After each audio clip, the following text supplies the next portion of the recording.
adaptabilité, construction de savoir, transfert de compétences. Écoute. Joffre Dumasdier a enseigné la sociologie à l'UER des sciences de l'éducation de Paris 5 Sorbonne. Militant de l'éducation populaire, il a essentiellement consacré ses recherches à la sociologie des loisirs et a été l'un des acteurs du mouvement des années 60 pour le développement de l'éducation permanente. Il y a une évolution sous nos yeux qui s'est précipitée en 100 ans, qui va du déclin de ce que Bayero appellerait la société pédagogique. C'est-à-dire une société fondée sur des institutions scolaires ou périscolaires, et maintenant institutions éducatives qui, sur le modèle scolaire avec l'entreprise, etc. Il y a le déclin de cette société pédagogique pour ce que j'appelle moi dans un bouquin qui est dans l'esprit opposé à celui de Bayero, vers une société éducative en pleine évolution dont désormais l'école n'a plus le monopole et qui s'étend à tous les âges de la vie. L'enfance même n'a plus le monopole de cette éducation comme hier, vous voyez. Alors c'est ça mon hypothèse centrale, c'est ça que j'appelle un fait social. Et quand je dis fait social, c'est pas simplement comme ça un événement social. C'est une structure sociale profonde dans les rapports société et sujets sociaux. Vous voyez, il y a là quelque chose de fondamental qui change sous nos yeux et par voie de conséquence nous crée beaucoup de crises et de difficultés dans les formes antérieures d'instruction et de formation. Et comme la société est de plus en plus compliquée et qu'il faut savoir beaucoup de choses pour élever un enfant, aussi bien que pour produire d'une manière rentable, aussi bien que pour participer efficacement à la politique ou à la religion, eh bien le sujet social, il est apprenant.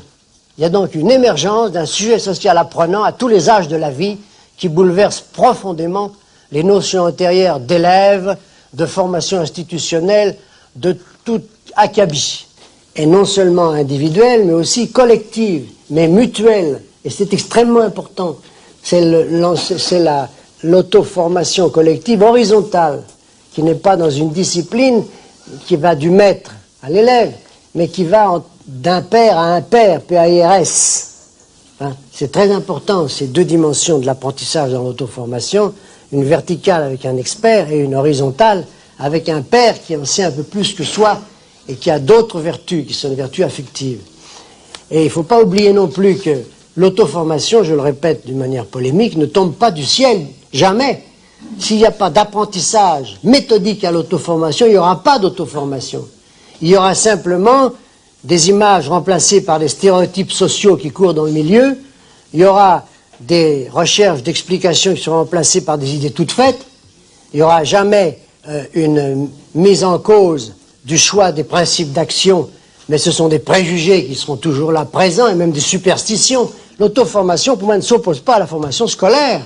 L'auto-formation, qui est l'essentiel de la formation, pas une formation résiduelle, mais la plus importante, la seule qui peut pénétrer de l'école dans la vie quotidienne, dans toutes les décisions, dans toutes les réflexions, et capable d'introduire des changements de connaissances lorsque la mode change, ou bien qu'une invention scientifique arrive, ou une création artistique. Donc, soit très clair. Pour moi, l'auto-formation, c'est pas un mode mineur, c'est un mode majeur de la formation de la fin du XXe siècle. C'est que si on veut que cet apprentissage au désir et à la capacité de s'auto-former, appuyé d'abord sur une compréhension, une critique, une invention du quotidien, il faut au moins 10 heures sur 25.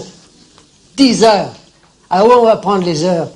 Ben, il faut les prendre sur l'enseignement monodisciplinaire. À ce moment-là, vous avez un barrage général des corporatistes. Et c'est fini. Que le gouvernement soit à gauche ou à droite, il faut en prendre conscience.